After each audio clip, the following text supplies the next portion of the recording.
right, so can you tell me why do we need to develop a sense of pulse? How this benefits our playing?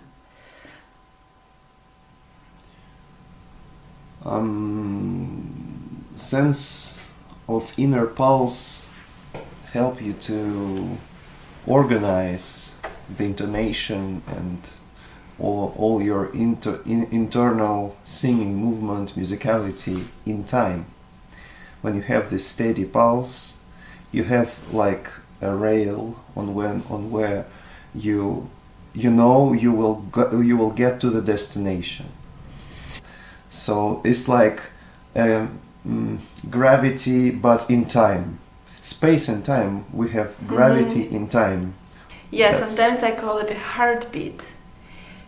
Because for something to, we visualized everything. We've got the whole picture, right, of dynamics and whatever, sound picture, intonation picture, structure, and now to breathe in the life. All right, so we need a heartbeat for something to start living.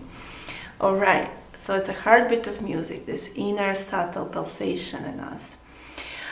Which most of the time students don't have. And that leads to so many problems. First of all, if your sense of inner pulse is absent, you're not sure if you're choosing the right time before playing, right? So choosing the right time before playing will help you, first of all, to reflect better the character of music, and second, also technically, because you tune into the right pulse, your mind and body are prepared to play in this pulse. Because it's very interesting phenomena here. Sometimes we can't play fast because our mind and body are not ready for that fast tempo. It's a strange thing, but it worked for me so many times and worked for other students. So it does help your technique. Prepares your body to play in fast tempos. All right. Second of all, if you don't have a constant, steady pulse inside you, then how do you approach rubatos? Remember, rubatos is coming back after tempo deviations to the original tempo. So how do you come back to original tempo if you don't have the sense of original tempo? So it helps with executing a rubato in a mastery way. Right. It also helps with feeling also steady. For example, when you need to accelerate, when you need to start playing faster, or there's a ritenuta written in the score. Again, if it is not aligned with your pulse, you will not feel kind of stable. You will not feel safe. So it's very important, we will talk about it, you probably read about it already, when we mentally practice this sense of inner pulse through the whole piece, we also really pay attention to all those tempo deviations. And if it's written acceleration, accelerando, then we not just start playing faster, but we actually feel how the pulse from maybe calm with movement changing to exciting. And then original tempo, back again to calm and peaceful. So these nuances are very important, actually, again, not to only help you to express music more accurately, but also prepare your mind and body to fast or slow tempos. And I was playing, what was it? Jishar Prelude by Rachmaninoff. And God, in every line he has mena musapilmosum, mena musapilmosum, mena posapilmosum. And I'm like, okay, that's like the top, grade 8, you know, to practice the sense of inner pulse. That was really challenging. I had to change it, and again, I have to change it within the whole system of, image form and timing and self-confidence and posture and true voice, to zoom in into this pulse and change it to go to timing 1, again, go to timing 2, go to timing 1. That was fun.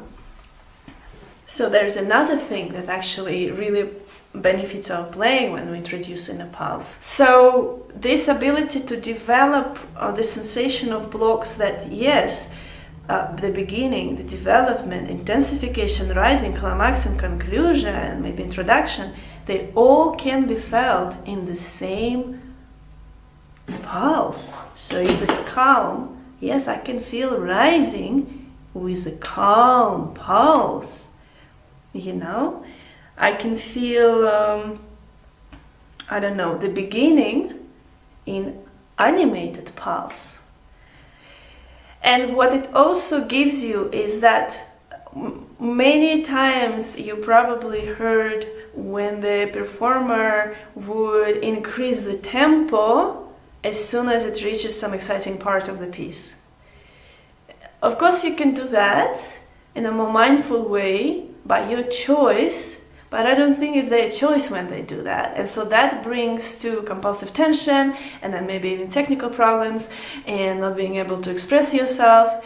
So knowing that, yes, you can feel rising, you can feel climax, and let's say in a sort of heavy-hearted timing. Woof! New sensations. What could be a challenge when we introduce to students a sense of inner pulse? What might happen? We may start playing like this, Stomping. like in rock music. Yeah. Stomping, right. So the sense of vertical pulsation, I love how you said it's more like a gravity. To-dum, to-dum. That might start to interfere with a horizontal phrasing line. So what is the solution here? As far as I understood from the book, you suggest to concentrate on phrasing and feel these vertical lines like heartbeat, like intrinsic feeling of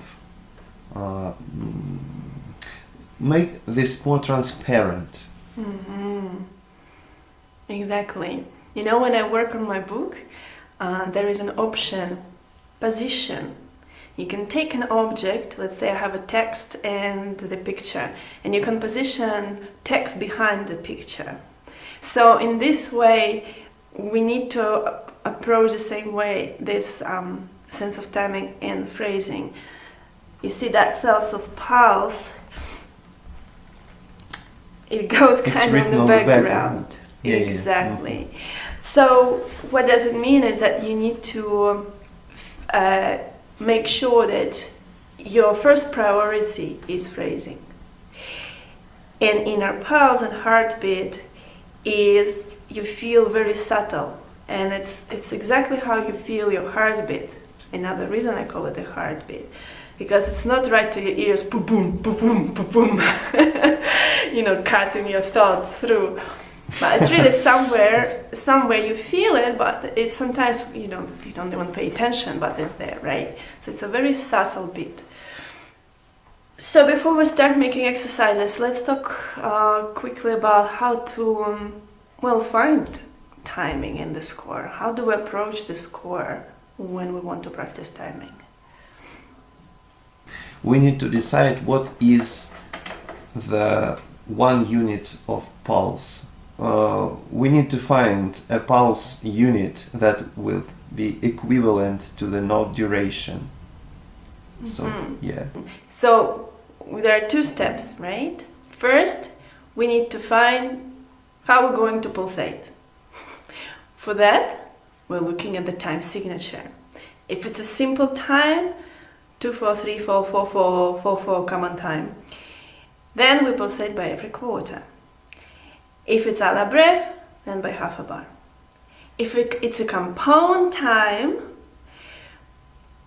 3-8, 6-8, 9-8, 12-8, etc., etc., then we will pulsate by half a bar.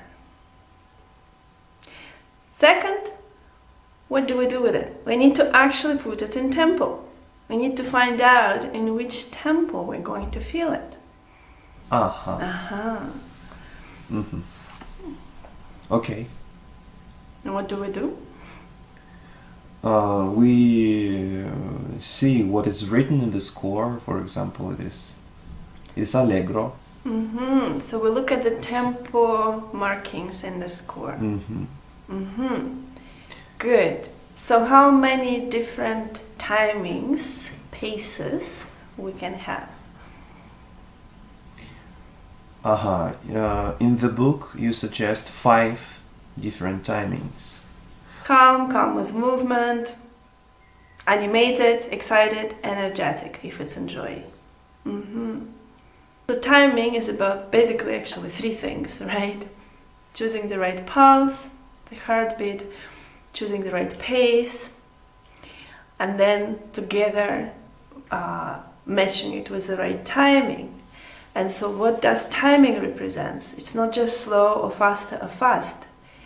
Timing is, how to say, integrated in our feelings. Why?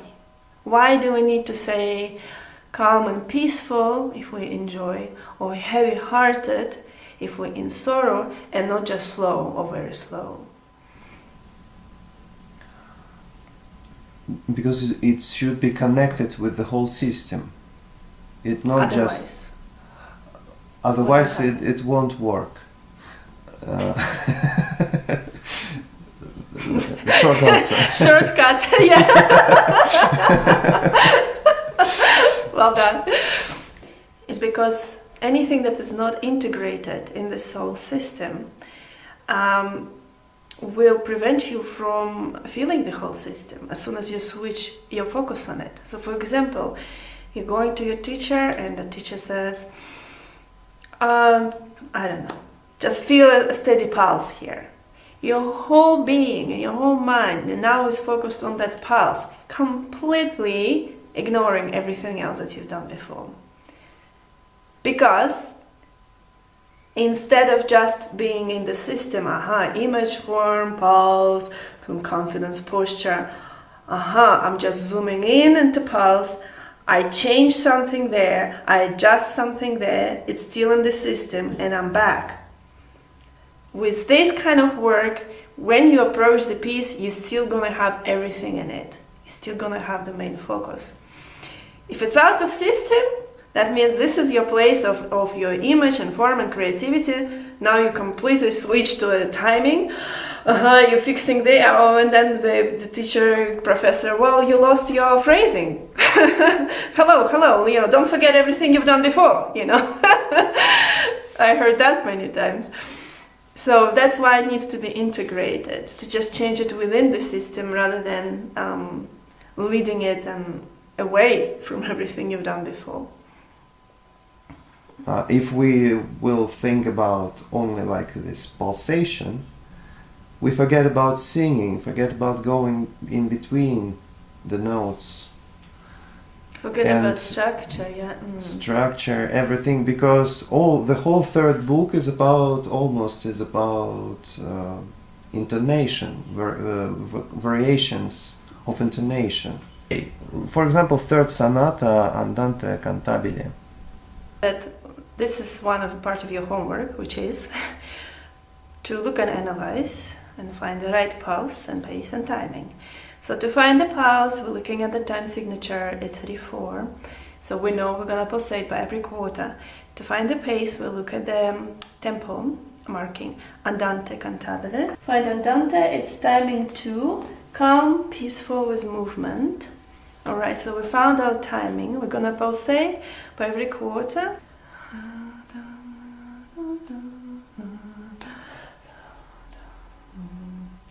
And so maybe that would be calm and peaceful with movement, applying to this character of music. And in another examples, as you can see in the book, sometimes we would have, let's say, 3/4. So we know, okay, our pulse is gonna correspond to every quarter note. But then beside the Italian marking, beside the tempo marking, composer writes, let's say, a dotted half note. So the whole bar is equal to this. And for that, you need to switch to what the note duration composer actually wrote. You don't look at the time signature anymore. So these are quite exceptions, and they happened, but this is how you deal with them. Okay. For example, it's written largo Yeah. and 3/4 Yeah. time signature, and I decide to pulsate with 8 notes. Why? Because of diversity of durations of small durations of notes. For example, there are many notes in 16, 30 second, even 64th notes, and when my pulsation is too big, I decide to shorten it. Choosing the beats with a too long duration may prevent you from feeling a vertical steady pulse. That's the problem. And it happens to me many times also in Chopin, where you have lots of embellishments and grace notes and passages. So what do I do in this case? Like I say, I stick with the main rule, but exactly in those bars, I introduce additional pulse that would create those columns, call them, to support, to create that gravity that will move you. So yeah, you would stick with every quarter, but then exactly in those bars, you would go by every quaver. And then come back to quarters. But does it mean that we change the pace in those places? Right. So the question is, do you switch your feeling because you now pulsate faster? Right. Let me remember how I do it. No, I don't. I still go into a downbeat and upbeat kind of thing. So in this case, right. So in this case, it's still my main downbeat will be by every quarter, but then there will be a little bit of end that would give us additional support. That's what I also wrote about the metronomes. Metronomes are good for maybe reminding you in which tempo you play, or keep practicing, make sure you're choosing the same tempo when you practice your difficult fragments. But it's never for playing with metronome, because if you play with metronome, it does not necessarily right away mean that you feel inner pulse, you see? It's almost like actually it's a substitution for feeling that inner pulse. I didn't get what you mean there. You write, since metronome should only be used to help correct your sense of inner pulse. And if while playing without a metronome you are not feeling constant heartbeat in the music, using a metronome serves no purpose. Playing with metronome, when I say it's meant to correct a sense of your inner pulse, if for example it's not steady, it has to correct something in the first place. It's not a substitution. You were asked to play together with metronome because, let's say, your sense of pulse appear not to be steady. All right. And you don't feel it yourself. You think it's fine. All right, that's fine. Then as long as you have inner sense of pulse and then you start playing with metronome, then you see that what you're creating inside you is not matching with the outside. All right, so in this way, metronome is correcting.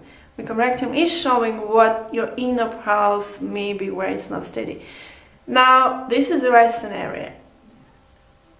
There could be alternative scenario, which usually 99% of the time is happening at schools, when you have nothing there, and here's your metronome, supposed to correct something, but it's actually correcting emptiness because you don't have your inner sense of pulse.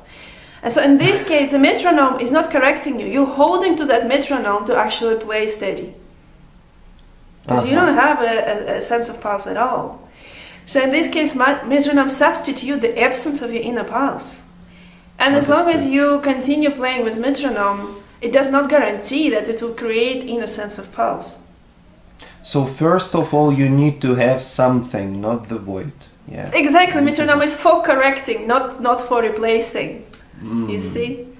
Because I remember the pictures with Rachmaninoff with giant metronome on the piano. Okay. And then, yeah. I used to have that big wooden one, black one, and then nice brown one from Germany. Yeah. Oh wow. Okay. But you see, no, and I would only use it later when we're gonna start practicing some technical exercises like scales and arpeggios. It's very good, and it's a big part of practicing, just to make sure that every day your fast tempo is the same. Before playing, you check, this is my 180. Then you stop. You created that same sense of pulse inside you, and you continue playing, feeling that inner pulse. But you don't continue playing with metronome if your inner sense of pulse is steady. And I suppose I'm talking right now for advanced level pianists. Of course, if you start with kids, you need to have a metronome, because how else they would even create a sense of pulse if they never heard that at the first place. So you need input. But then you see at some point when we grow up, we need to, okay, thank you for the input, now we're gonna go and create our output, But we just continue just input and input without creating anything. And consuming eventually, yes, and eventually we end up not having an inner sense of pulse at all. Mm-hmm. Yeah, when I was creating it, I was thinking, how do I even approach it? Because it's so new, I don't even know how to grasp it and translate it into pictures of words, because that's something that is never taught in schools, how to do those things.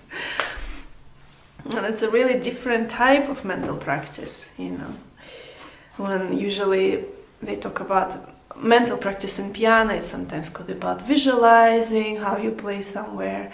It's about kinesthetic kind of a feeling, visualizing your hands. Okay, we were talking before about sound imagination as a part of mental practice, but this is a very different perspective of mental practice. This is really what you need, how to prepare yourself really to play, and what to think about when you actually play and perform towards the last stages of your practice. So this is important. Why is important? Because in the future it's going to be a part of very important preparation part before you playing. So you know how many times you approach the piano and you feel maybe pressure from the audience. You think, okay, I'm sitting too much in front of the piano and I still cannot focus, and they're probably waiting for me to start. Okay, I'm gonna start. You lift your hand and stop cutter. You're frozen right there, because in that very moment you're not gonna perform well. That's it, you don't even have to play. So it's very important to learn how in a very fast, in a very short time, fully prepared and fully be ready to play. And that's again something that teachers don't work on at all. I mean, I never heard anyone to talk about it ever. And I had so many. I have 25 beautiful teachers, Russian teachers in my life, No one talked about it. I mean, they would say, I don't know, what do you usually, in your experience, what would they usually say? Oh, think about, Настройся. Настройся, yes. Настройся хорошенько, да? Okay, so tune yourself, right? Tune yourself into the music. But that's all. I mean, that's still not enough. And then... Not methodically. Not methodically at all. And then you start playing, let's say, with too much energy, or you start playing with too little energy, or you start playing too fast or too slow. And that's it. It's just not going. Or you start playing with tension and, let's say, first notes are not really pronounced in the beginning and you think, oh my God, it's not gonna go well. You know, it's so important. So the preparation part is very important, and in the future couple of lessons we will talk about it a lot. It's a big part of mental practice. So it says there are 2 steps in this exercise. The first one is a general preparation, like when you choose the right image of the music, and then you choose the timing that would reflect that character in the best way. So let's say this exercise, it's joy, and you are, let's say, working in timing 1, so you choose a calm and peaceful pulse. All right. Now, step 2, you're focusing on feeling inside altogether image, form, and timing. Now, as you can see, every element of form here, introduction, beginning, development, intensification, rising, climax, conclusion, it has either 2 beats, those 2 arrows, or on the right side 1 even beat. And I suggest when you make this exercise in your head, you try to eventually feel it even with 1 beat before moving to a new element of form. So, when I suggest here to work with this exercise by only allowing yourself to feel first maybe 2 beats in every element of form and then even 1, it's because that's what you're gonna do before start playing in the future. Going into the joyful, so we'll talk about major music, let's say joy, working in timing 1, calm and peaceful beat. Let's find it.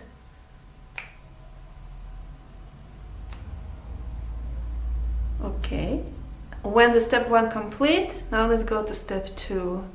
The correct way would be joy. Okay, we set the mood. Set the mood, yeah. Set the mood, yeah.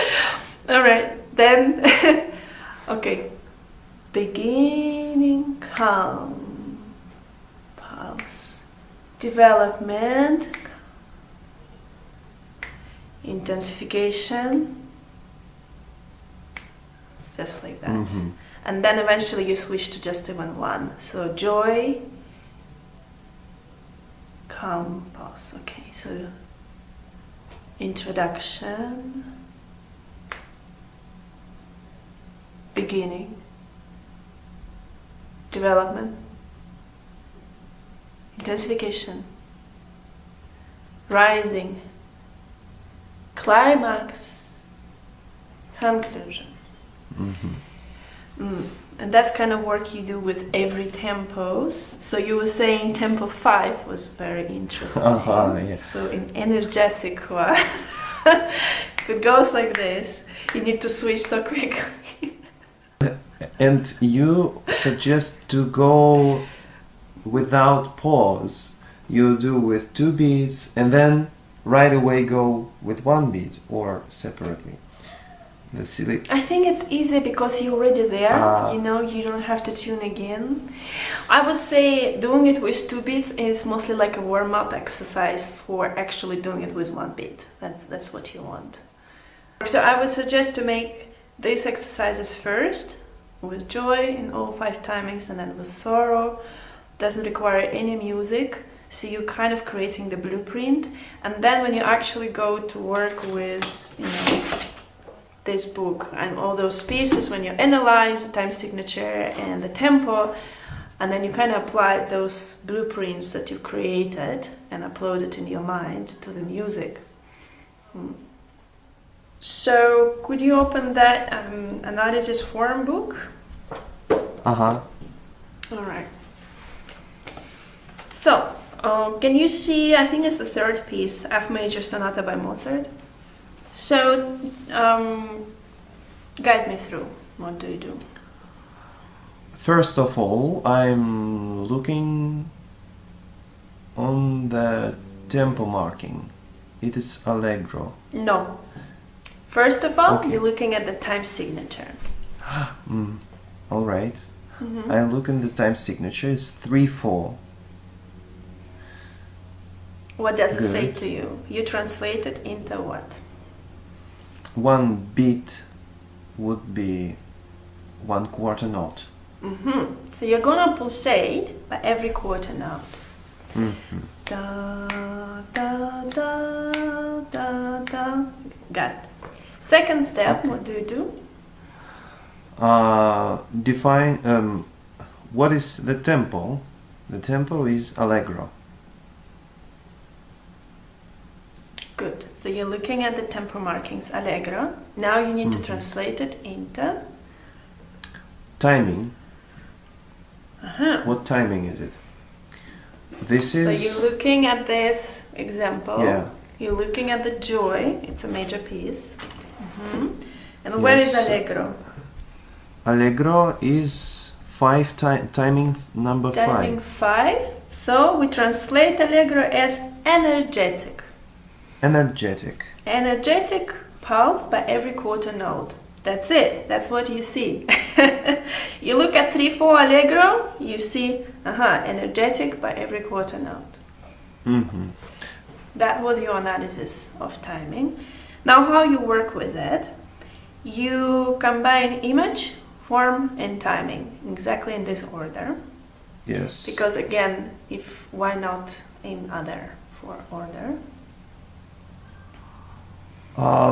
Because it helps to organize your thinking, and this order helps, and somehow it helps better imagine.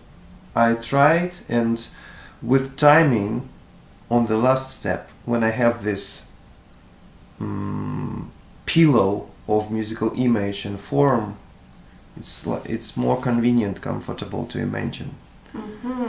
And also it's like with fingering. Remember, it's important that you fix fingering right away in the score, so every time you practice with the same fingering.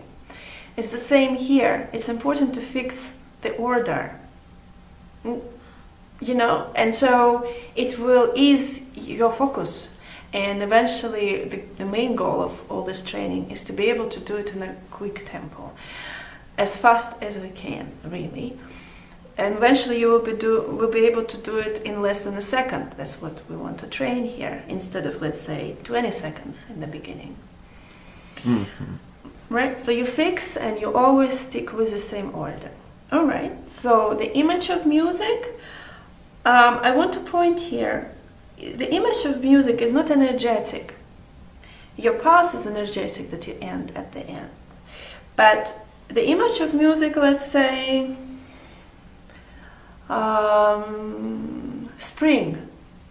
That's what I feel, right? I feel this beautiful air, breeze. I feel the water and the birds and just the new beginning, a fresh beginning. All right. So let's put that in our joy right now. Then you go to beginning of the story. Good. And now timing, energetic. And now you give it energetic pace.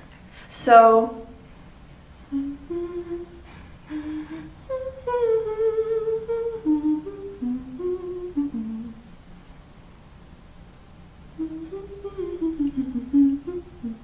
all right, that's how you feel, all three things together.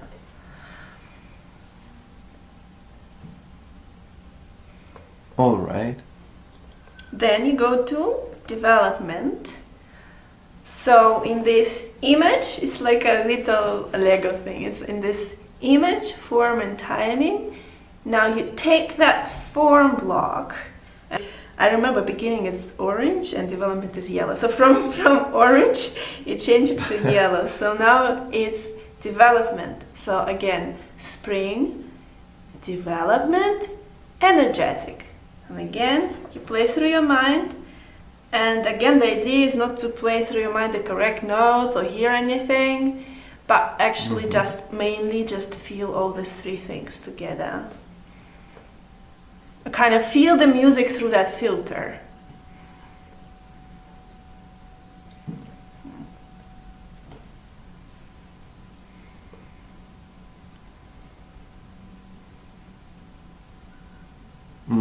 Хорошо. Different sensation. Хорошо. Yeah. Different sensation. All right. Let's see another example. How about this? Let's go to Dreaming by Schumann. Mhm. That would be really nice to actually feel an inner pulse here. All right. Okay. So first step. Time signature, a common time. So the pulsation would be quarter note. Okay. Then the tempo is quarter equals 100. How interesting.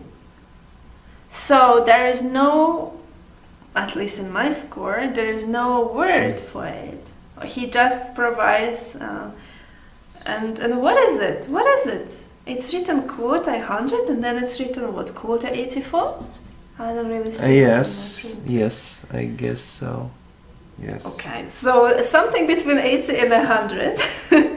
And at least, yes, okay, we confirm. The composer also would like us to have 1/4 as a sense of pulse, or a beat.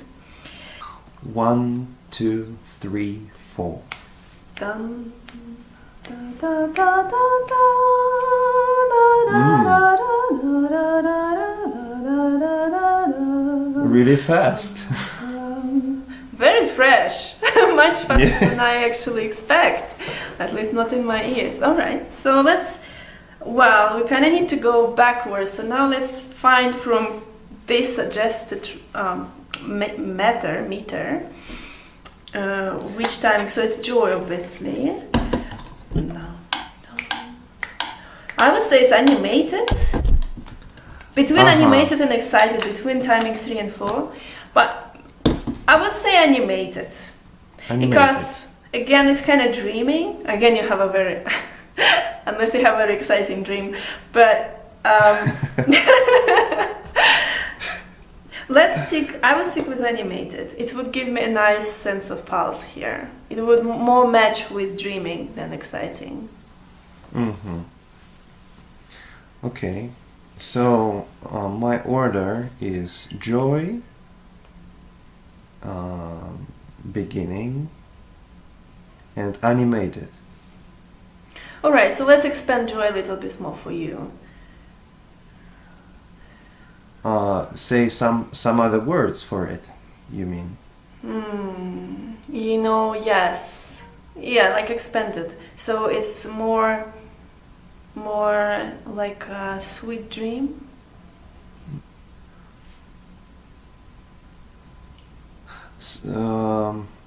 Let's go. I imagine it. I go.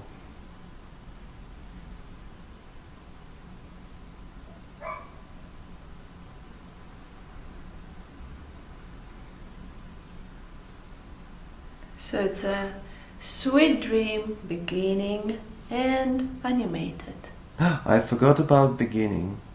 Aha. Let's do it again. Sweet dream, beginning, animated.